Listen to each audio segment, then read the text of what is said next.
Johnny e Pauline Falk são viajantes aventureiros.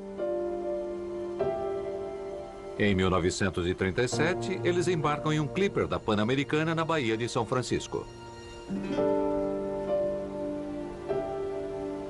A Pan-Americana acaba de abrir a primeira linha aérea comercial que atravessa o Pacífico. Não é uma tarefa simples. O pequeno hidroavião deve encarar uma rota de voo de 13 mil quilômetros.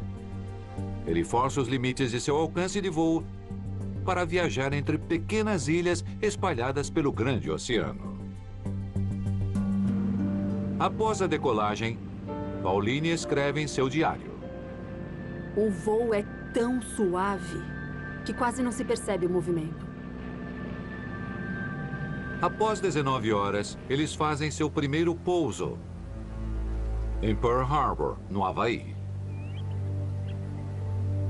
Este território americano é pouco americano. Seu povo é mais ligado à cultura do Pacífico.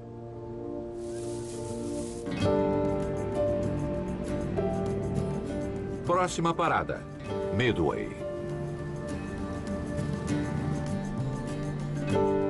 Johnny filma uma cena paradisíaca numa ilha que em breve se tornará um inferno.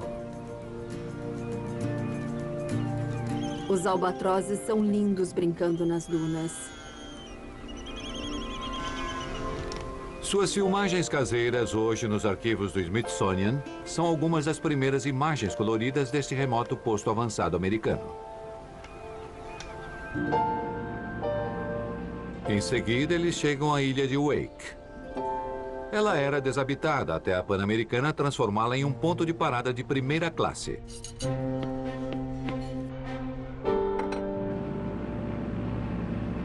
São mais 11 horas de viagem sobre o mar aberto até Guam. Esse é o lugar mais tropical até agora. Dirigimos até a Gana, a maior cidade. Uma pequena base militar protege 20 mil cidadãos americanos. Os Falks filmam crianças de uniforme marchando sorridentes.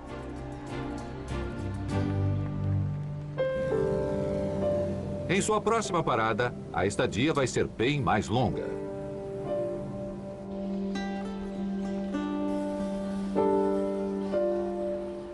Para mim está sendo difícil deixar Manila para trás. As Filipinas estão sob o controle da América desde 1898. Elas são o mais distante território americano. E a fronteira desse jovem império, iluminada com neon.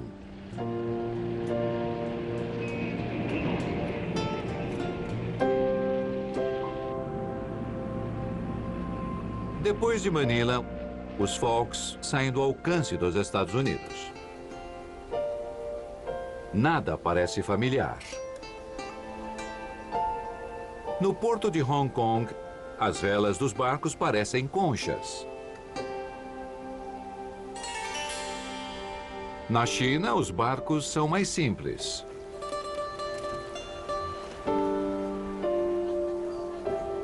E o povo é fascinante. Finalmente, exatamente 2 meses após saírem de casa, eles chegam ao seu destino final: o Japão.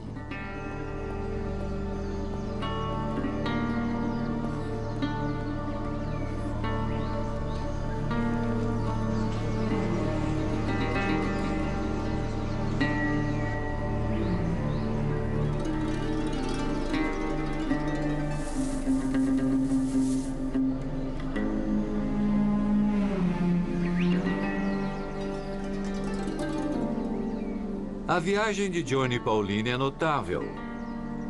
E sua rota é profética. Eles atravessaram o oceano que o navegador Fernão de Magalhães batizou de Mar Pacífico, nosso Oceano Pacífico.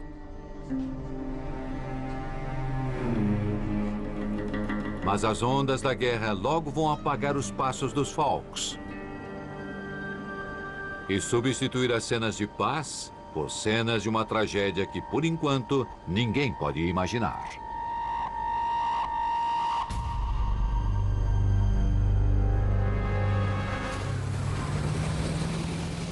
Parecia que você estava indo para o inferno.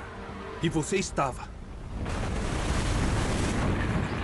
Meu coração estava batendo 1000 vezes por minuto. Eles não queriam ser capturados. Éramos nós ou eles. Vindo em nossa direção, havia um avião japonês voando baixo sobre a água. Meus olhos doíam do óleo. Mas pegamos uma corda e subimos a bordo. A praia era uma montanha. A gente não se via como heróis. Não é só que eu me lembro. É que eu nunca vou conseguir esquecer.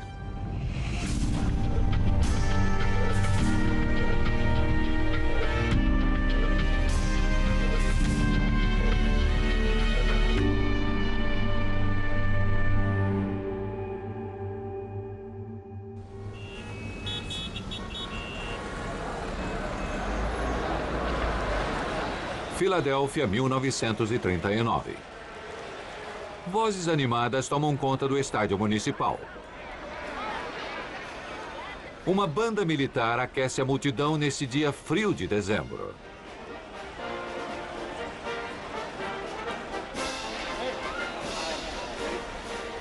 Em seguida, formações de soldados ocupam o campo. Primeiro do Exército. Depois da Marinha.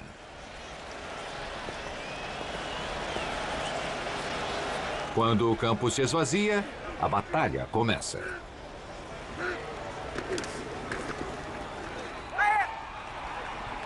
Esta é a primeira filmagem colorida conhecida dos Jogos do Exército contra a Marinha.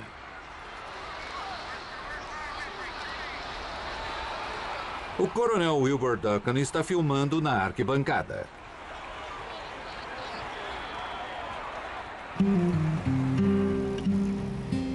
Duncan também filma sua unidade do exército treinando em West Point. Em 1939, o exército dos Estados Unidos não é muito robusto. Todas as forças armadas juntas têm cerca de 600 mil homens. No depósito de equipamentos, tudo parece antiquado e saído diretamente da Primeira Guerra Mundial. O soldado de infantaria comum ainda carrega um rifle Springfield de 1903. O treinamento é real, mas nem sempre é sério. Eu era operador de rádio. Eu só disparei meu rifle uma vez, durante todo o tempo que servi o exército. O exército estima que menos da metade de suas tropas tiveram um treinamento adequado. Elas são quase analfabetas. 75% não terminou o colégio e 41% nunca nem começou. Os americanos tratam seu exército com uma indiferença coletiva. Quando a tropa de Duncan desfila pela cidade, poucas pessoas param para ver. É mais uma distração do que uma demonstração de força.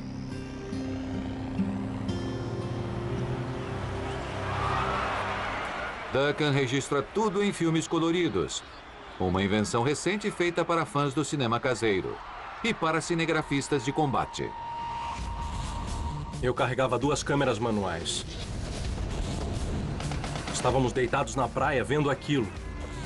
Caras voando em pedacinhos.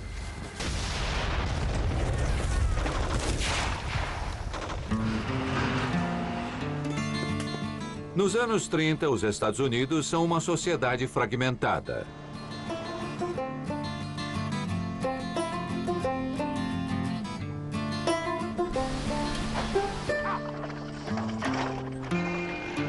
A única coisa que todos compartilham é a angústia da Grande Depressão.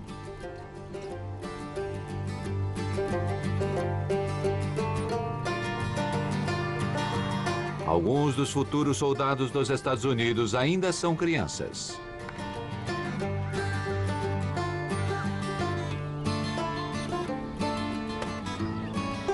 Armand Maffuccio se esforça para ganhar alguns dólares a mais para sua família de imigrantes italianos. Eu acordava cedo e trabalhava na padaria. E depois da escola, voltava lá e ajudava a fazer o pão. Por alguns dólares, você ia para qualquer lugar. Você corria atrás. Michael Kurilla vai ao cinema para se informar sobre a guerra que já está assolando a Europa. Clima de guerra escurece a Europa. No cinema, eles passavam noticiários mostrando a frota e todos os navios de guerra enfileirados lá no oceano.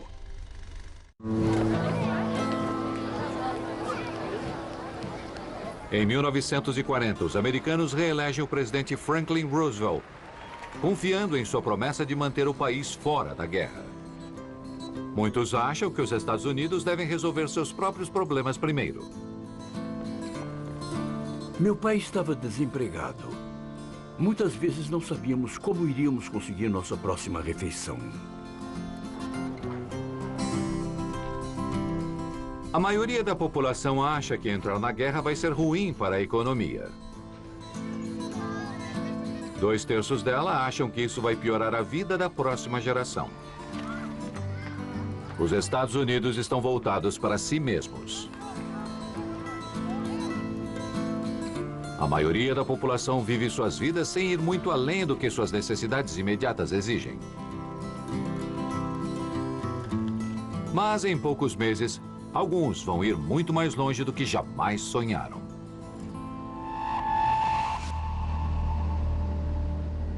Nunca tínhamos viajado para lugar nenhum. Quando saímos de casa, vimos um mundo diferente.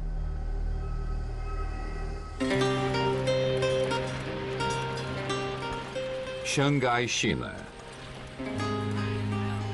Aqui as culturas se cruzam. Esta cidade chinesa tem uma importante presença britânica e americana. As ruas revelam uma grande mistura entre carros e carroças. Ela é um ponto de passagem internacional. Mas a cidade está na mira do Japão.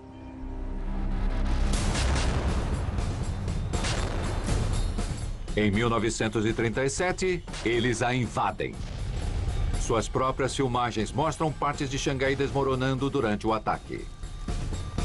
O Japão ocupa a parte chinesa, cercando os enclaves dos ocidentais.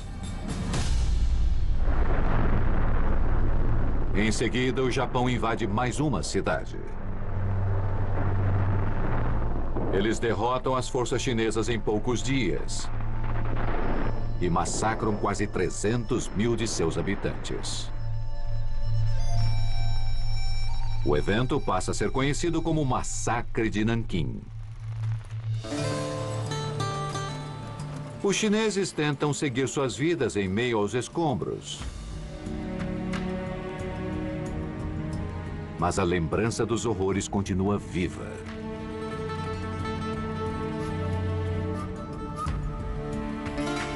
Neste prédio crivado de balas, os invasores hasteiam sua bandeira com orgulho.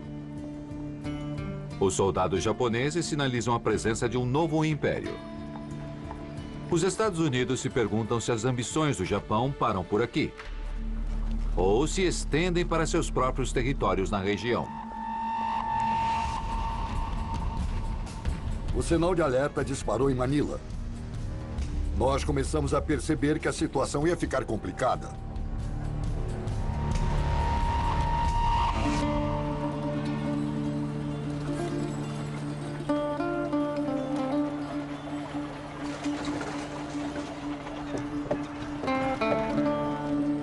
Quando os Falks visitam as Filipinas em 1937, eles ficam no Hotel Manila, um luxuoso paraíso para estrangeiros e turistas.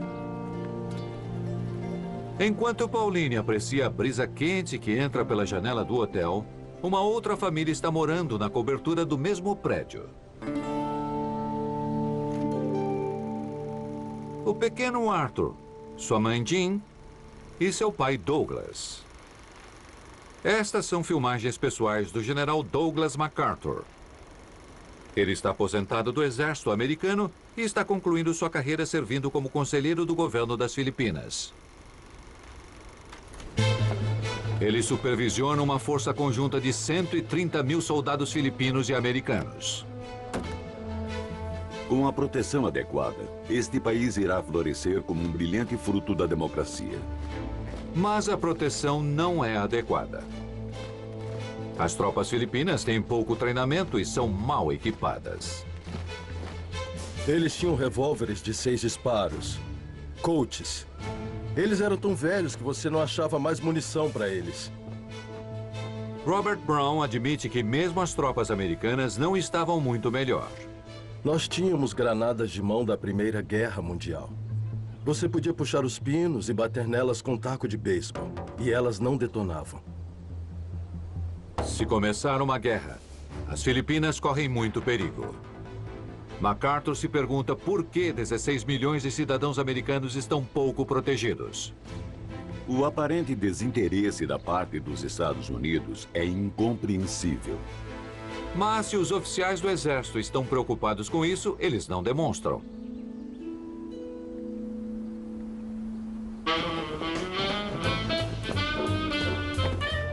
Em uma base no sul de Manila, os americanos montam um playground colonial.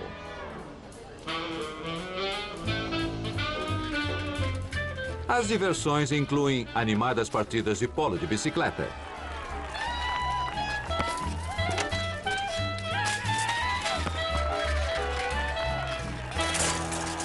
e há algumas baixas.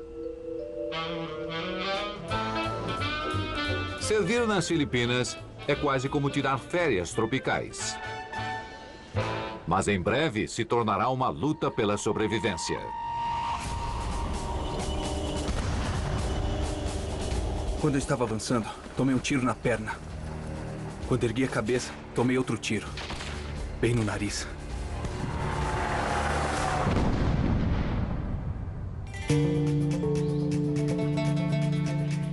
O epicentro do terremoto que se aproxima é o Japão. Essa nação, com mais de 2.000 anos de uma história gloriosa, passou a ressentir o aumento da influência ocidental na Ásia e a achar que estava destinada a conduzir o continente rumo ao futuro. Mas o Japão também foi atingido pela Grande Depressão. E muitos acham que a expansão territorial é o único jeito de sair dela.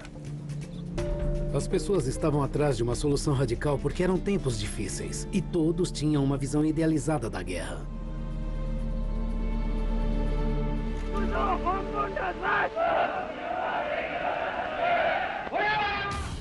Em 1940, as Forças Armadas controlam o Japão. Eles contam com 1,5 milhão de soldados, mais do que o dobro das forças dos Estados Unidos. As tropas vêm de dentro do Japão.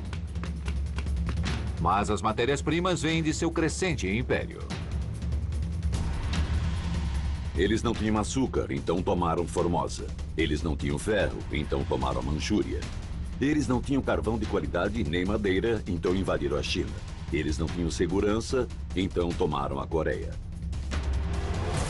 Eles pretendiam, pela força das armas, se necessário, estabelecer uma esfera econômica totalmente sob seu controle. Mas o expansionismo japonês ainda não alcançou um lugar: o Havaí. Uma famosa placa num cruzamento de Honolulu mostra o quão longe a cidade fica do resto do mundo. 1941. A base da Marinha Americana em Pearl Harbor é o único sinal de que se trata de um território americano. No geral, o Havaí dança em seu próprio ritmo.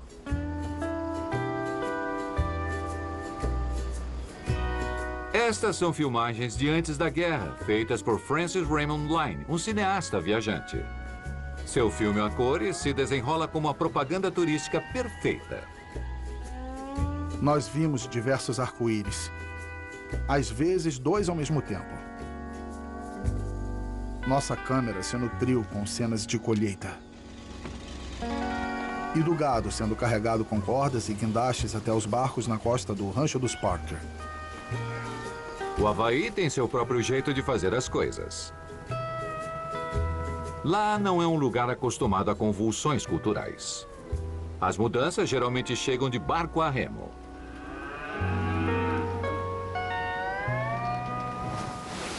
O filme de Francis Lane apresenta um Havaí quase perfeito. Um paraíso delimitado pelo quebrar das ondas. Uma fronteira marítima com panoramas incríveis do Pacífico até onde a vista alcança.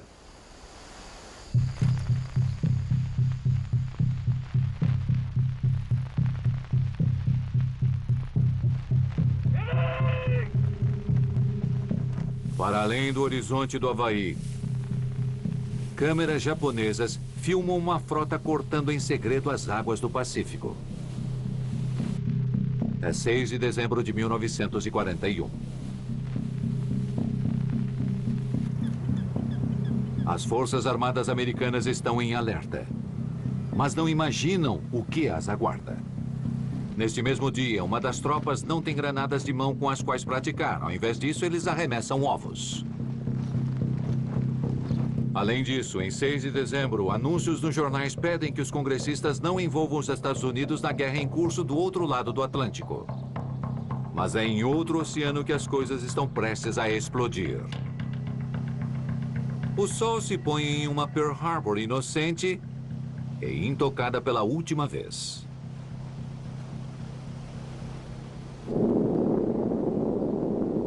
Na manhã seguinte, um coronel acorda cedo e imagina estar assistindo a um exercício militar.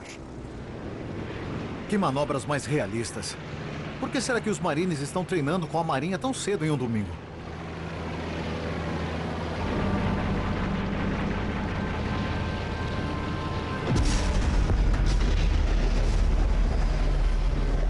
Esta é considerada a única filmagem colorida do ataque a Pearl Harbor, gravada pelo marinheiro Clyde Daltrey. O filme está muito deteriorado, mas o caos é evidente. William Locke acaba de completar seu treinamento básico e está a bordo do USS New Orleans. Eu disse, vamos carregar as armas. Eles disseram, não temos munição. Quem está com a chave? Não sabemos. Os marinheiros assustados atiram com seus canhões antiaéreos para todos os lados. E acabam matando alguns civis nas colinas. As estações de rádio começam a alertar que não é um treinamento. A cidade de Honolulu também foi atacada. Isso não é uma brincadeira. É uma guerra de verdade. O USS Oglala está quase afundando. Um dos marinheiros no convés é atingido no rosto pela metralhadora de um avião japonês. Outras tripulações estão em uma situação pior. O USS Shaw explode em uma bola de fogo.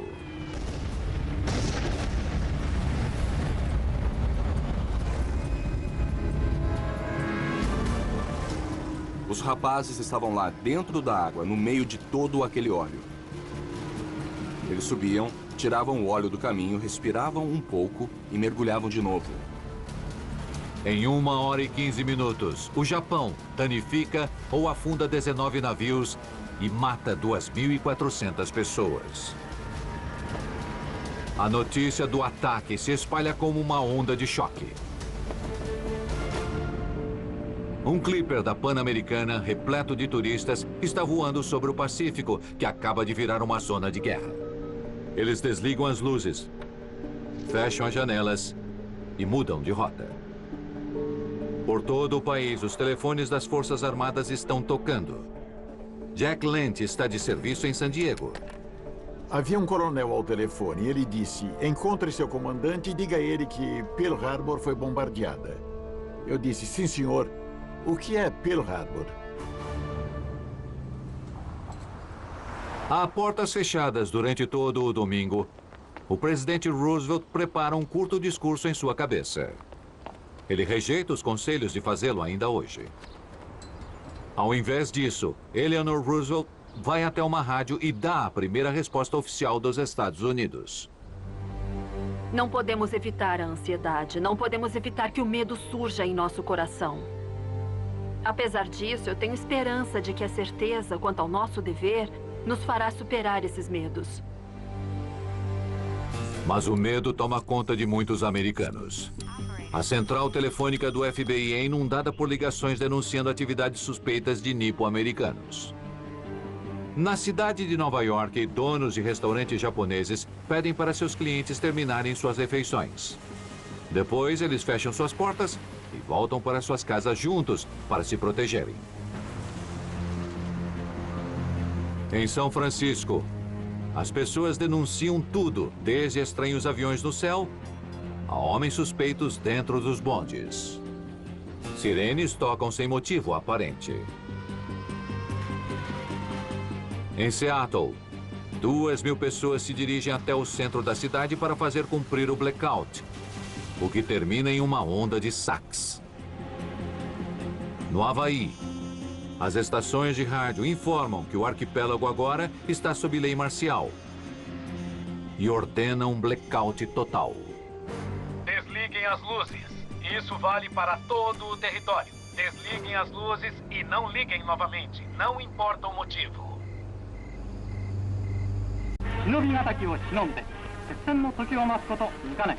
Os Estados Unidos estão de joelhos e o Japão ainda não acabou. As próximas 48 horas chocam o mundo.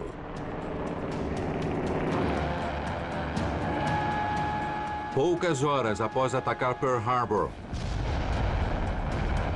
os japoneses lançam um ataque surpresa contra a base americana na ilha Wake.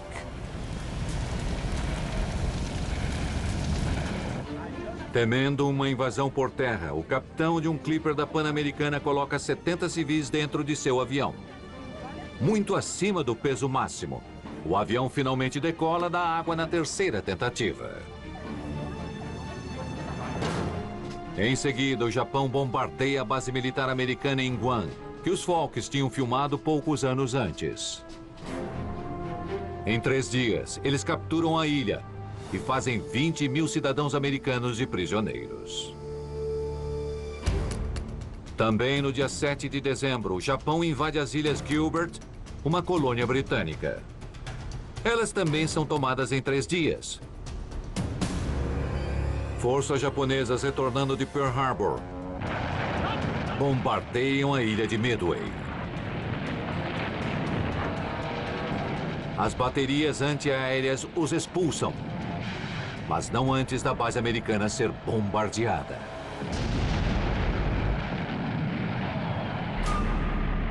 O Japão está avançando em profundidade no Pacífico Central, em uma onda de ataques que toma de assalto esse oceano. Ao mesmo tempo, as filmagens japonesas registram mais ataques por toda a Ásia.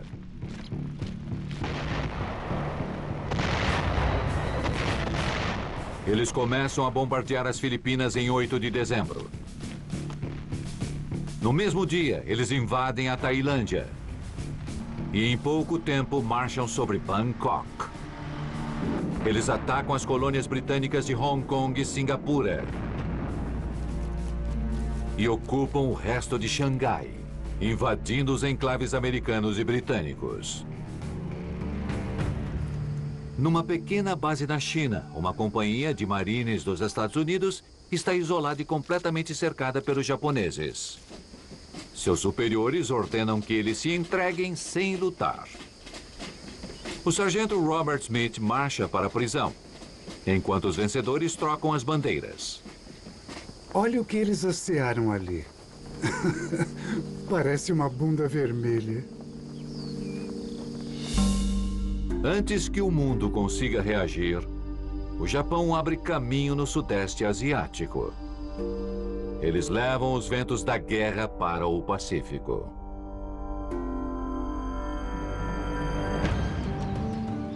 No Japão, muitos cidadãos se sentem orgulhosos. Mas há certa ansiedade por trás disso. Nos disseram que não havia por que se preocupar. A América era uma nação democrática e logo eles iam se desintegrar e cair. Eles nunca se uniriam para lutar. Bastava um golpe forte contra eles que eles iam cair aos pedaços. Senadores, Em Washington, Roosevelt se dirige ao Congresso. ontem, 7 de dezembro, Primeiro, ele faz algumas alterações de última hora. uma data que viverá na infâmia. Por anos, o país se sentiu estagnado. Agora, ele se sente atacado. Não existem dúvidas sobre o fato de que nosso povo, nosso território e nossos interesses correm grande perigo. Os Estados Unidos estão em guerra. A maioria não queria isso. Mas quase todos terão que participar dela. Seja apoiando a guerra no país ou servindo no estrangeiro.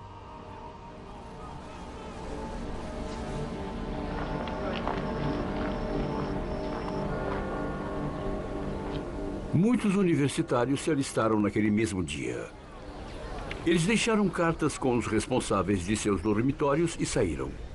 O sentimento geral era: eu quero pegar um avião e jogar uma bomba naqueles malditos.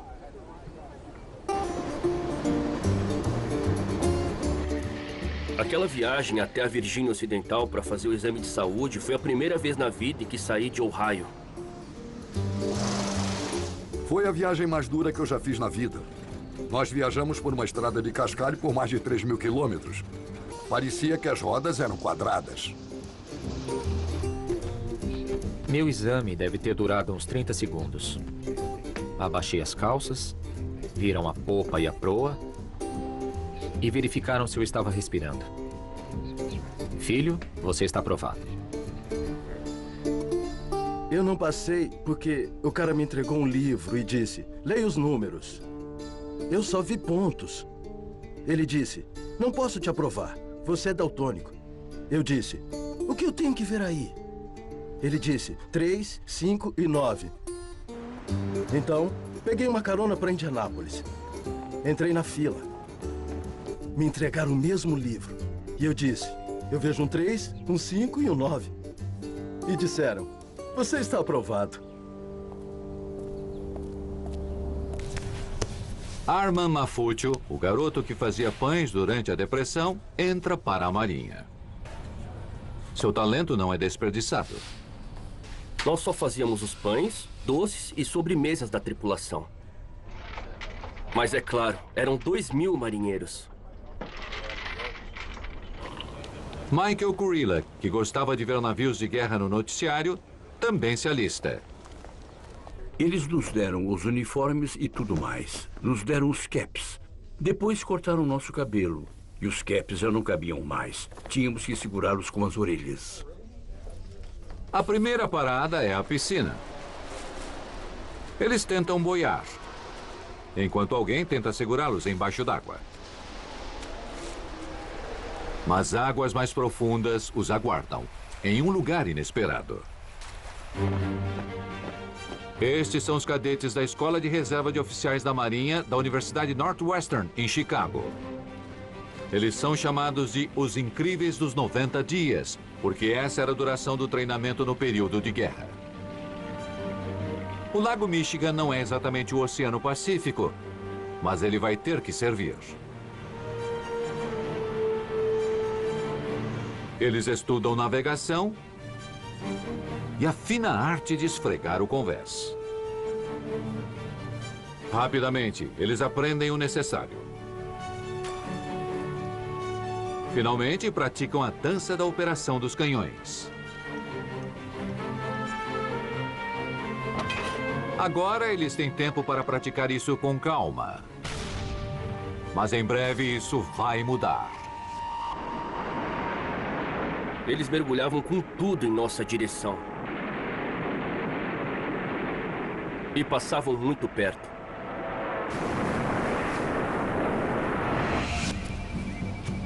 O Exército escolhe um local para o treinamento que pelo menos lembra um pouco o Pacífico, o Pântano da Flórida. Isso é o Aquila Springs, perto de Tallahassee, onde algumas das cenas dos filmes do Tarzan foram filmadas. Agora o exército está filmando seus próprios recrutas enquanto eles tentam dominar um terreno que é mais comum na Nova Guiné do que na América do Norte. Os horrores de Pearl Harbor são incorporados em alguns treinamentos. Manobras em meio a cortinas de fumaça. Nadar ao redor de óleo em chamas. Não era isso que Thomas Bay esperava do exército. Eu escolhi o exército ao invés da marinha porque eu tenho medo da água. Eu não sabia nadar. Ninguém sabe ao certo como será lutar uma guerra do outro lado do oceano. Eles atravessam um rio fazendo uma ponte manual com seus rifles. Usam suas barracas e mastros para improvisar uma balsa de suprimentos. Treinam para se esconder do inimigo com mergulhos sincronizados.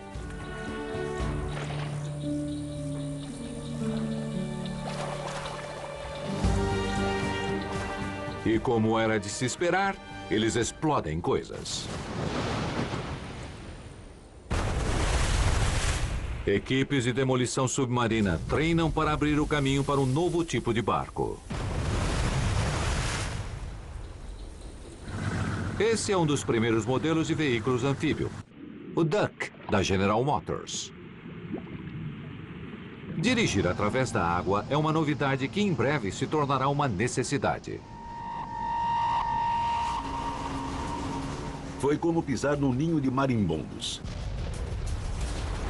Eu fiquei pensando, como eu entrei nessa enrascada? O centro de recrutamento da Marinha estava lotado, com 70 novos recrutas. Então eu fui até a outra esquina e os fuzileiros navais tinham um pequeno cômodo. E eu entrei. Lá não tinha fila.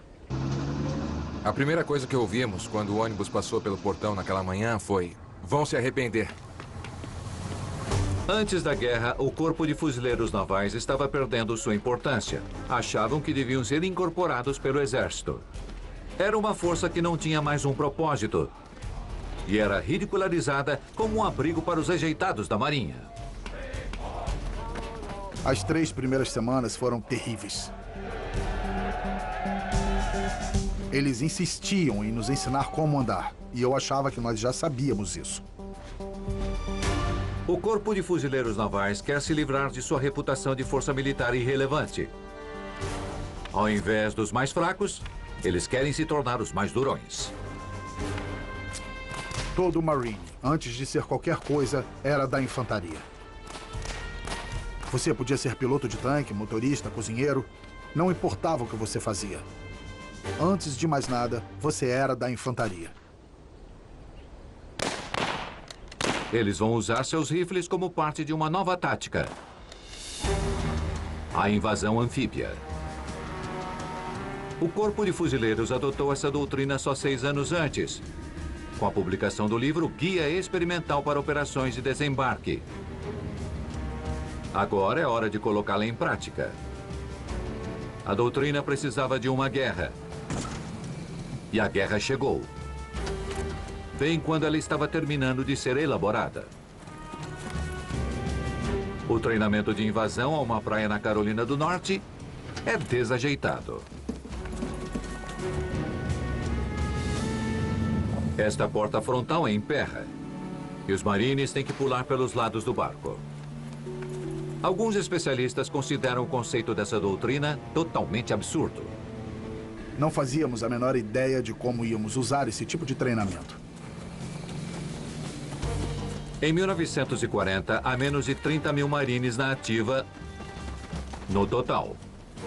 Em apenas 3 anos, esse vai ser o número participando da invasão de uma só ilha do Pacífico. Nenhum desses homens pode imaginar isso. Nós achávamos que os japoneses não iam conseguir manter a guerra por um período muito longo. Achamos que tudo ia acabar em algumas semanas. Os japoneses nos bombardearam por 3 semanas inteiras.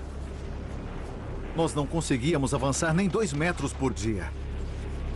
Foi um inferno. Noite e dia. Este navio é seu. Olhe para ele. Ele é um símbolo da capacidade industrial americana. Agora esta capacidade está sob pressão. A Marinha precisa de milhares de novos navios e rápido. Em Portland, Oregon, estaleiros brotam por toda parte.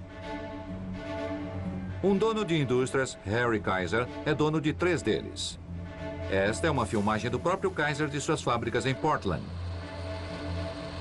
Ele fabrica os barcos Liberty, navios de guerra e de transporte que vão levar a guerra até o outro lado do Pacífico. Trabalhadores chegam de todo o país. Homens, mulheres e famílias inteiras. Kaiser constrói uma cidade perto de Portland só para abrigá-los. A cidade de Vanport, com 42 mil habitantes. Muitos a chamam de Kaiserville. No final de 1941, quase metade dos trabalhadores da indústria pesada dos Estados Unidos está trabalhando em projetos do setor de defesa. Munição em Indiana. Rebites em Kansas City. Paraquedas em Utah. Mas nem todas as armas de guerra são fabricadas do zero. A guerra eclodiu em todo o mundo. Todas as rotas da Pan-Americana se tornaram rotas de guerra. O Clipper da Pan-Americana, o mesmo avião que levou os Falcons até a Ásia em tempo de paz, se torna um avião de transporte militar. Ele ainda é o único avião que pode atravessar um oceano com uma carga pesada. Então a empresa se torna, na prática, uma parte das Forças Armadas. E todas as tripulações recebem novos uniformes. Assim que eu me vesti com um novo uniforme, tiraram uma foto minha para o arquivo pessoal. Nós a chamávamos de nossas fotos de obituário. Você pode imaginar o motivo. Enquanto os Clippers recebem seu batismo de guerra com uma pintura camuflada, o mundo aguarda a próxima jogada do Japão. Ele está em busca de novas ilhas para expandir seu império. E Java e Timor contam com importantes recursos naturais. No caminho delas está a pequena base aérea naval de Darwin. Em uma manhã ensolarada de quinta-feira, o Japão golpeia o norte da Austrália. Quando o marinheiro Monty Tuckerman finalmente pega sua câmera, os aviões japoneses já se foram. Esta é a única filmagem colorida do ataque a Darwin. Um ataque surpresa que é considerado como Pearl Harbor da Austrália. Com um grande estrondo, eles lançaram todas as bombas de uma vez. Com um ruído que parecia um trovão muito forte. Chamas vermelhas e amarelas subiram até o céu. 11 navios soltam suas últimas nuvens de fumaça negra, antes de desaparecerem no fundo do mar. Os japoneses não param no porto. Eles também bombardeiam prédios na cidade. Muitos fogem para as colinas, temendo uma invasão terrestre. O ataque mata 235 pessoas e fere outras centenas, em uma cidade de apenas 2.000 habitantes.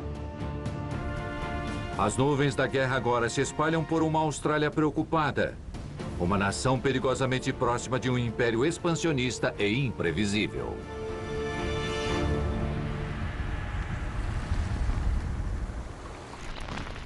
Os noticiários das Filipinas mostram a chegada de ondas de invasores japoneses e as tropas americanas em franca retirada.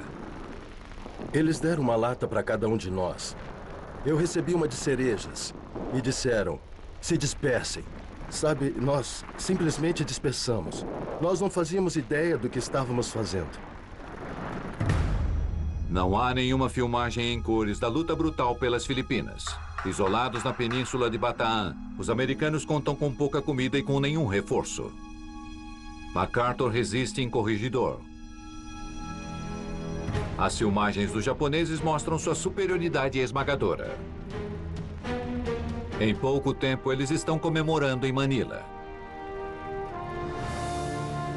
MacArthur e sua família fogem para a Austrália quando o Corregidor cai. Os americanos que continuam nas Filipinas não estão mais desfrutando de férias tropicais. Eles estão enfrentando seu pesadelo mais sombrio. Esses rapazes da filmagem agora estão mortos, passando fome ou presos. Isso é uma coisa que eu falei para minha mãe que nunca ia acontecer. Eu ia ficar atrás da linha de frente. Eu estava errado. Muito errado.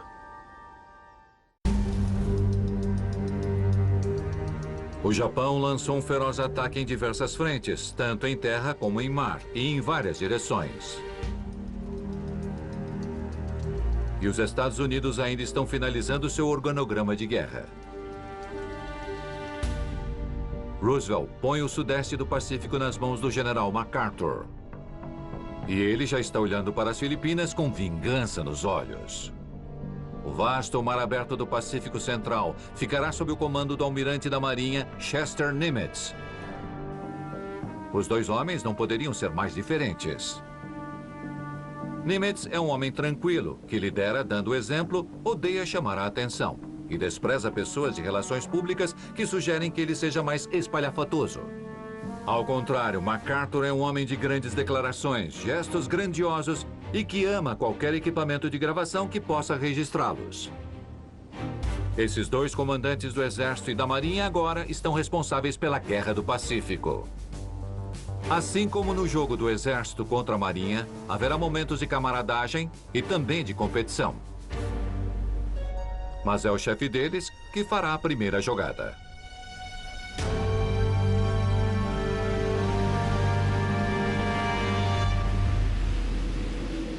Em dezembro, o presidente Roosevelt dá uma ordem secreta logo após o ataque a Pearl Harbor. Ele ordena que se descubra como atacar o Japão.